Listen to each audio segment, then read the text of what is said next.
थोड़ा वेट कीजिए, थोड़ा रुकिए यहाँ।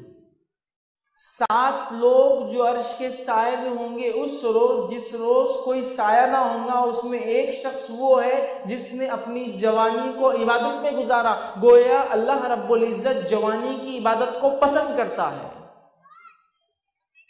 गोया दूसरा माना हुआ जवानी में इबादत करना कठिन और मुश्किल जाता है, क्योंकि आजमाइश है, इसलिए खरा उतरेगा तो साया भी मिलेगा, तो अल्लाह पसंद करता है। दूसरी बात पता चली, मुश्किल फेज है, इसीलिए इतना बड़ा अजर भी दिया जा रहा है। और जाहिर सी बात है, इसकी जवानी अगर गुजर जाए इबादत में तो बुढ़ापा तो गुजरेगा ही, क्योंकि उमूमन आमतौर से ऐसा होता है, मैं किसी को बुरा नहीं बोल रहा हूँ, आमतौर से ऐसा होता है। हमारे पास दीनदार आदमी कब बनता है?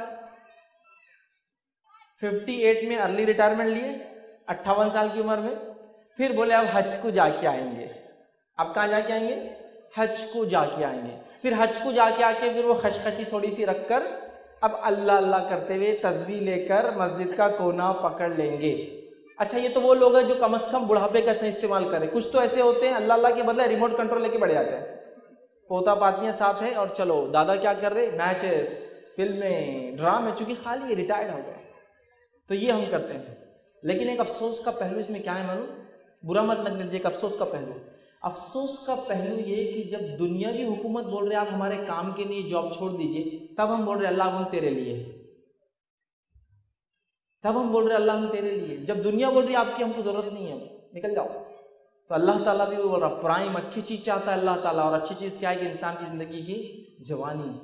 तो जब जवानी इबादत में गुजरेंगी तो बुढ़ापा तो क्या ही होगा, बिल्कुल उसूली बात बोल रहा हूँ। जवानी इबादत में गुजरेंगी तो बुढ़ापा क्या ही होगा, क्योंकि बुढ़ापे में और मौत से करीब इस्तिग़फ़ार की कसरत का हुक्म अल्लाह ने नबी अकरम सल्लल्लाहु अलैहि वसल्लम को कुरान में दिया कि ये नबी आप भी इस्तिग़फ़ार की कसरत कीजिए। सूरह नस्र पढ़िए आप, है ना, सूरह नस्र के अंदर का फसब्बिह बिहम्दि रब्बिका वस्तग़फ़िर, तस्बीह बयान कीजिए, बड़ाई बयान कीजिए, इस्तिग़फ़ार कीजिए। तो इससे उलमा कहते हैं बुढ़ापे में मौत से करीब तो ज्यादा करना चाहिए इस्तिग़फ़ार, समझ रहे बात, वो तो है ही। लेकिन जिसने जवानी अगर गुजारी है तो बुढ़ापा तो बहरहाल क्या होगा अंदाजा ही लगाया जा सकता है।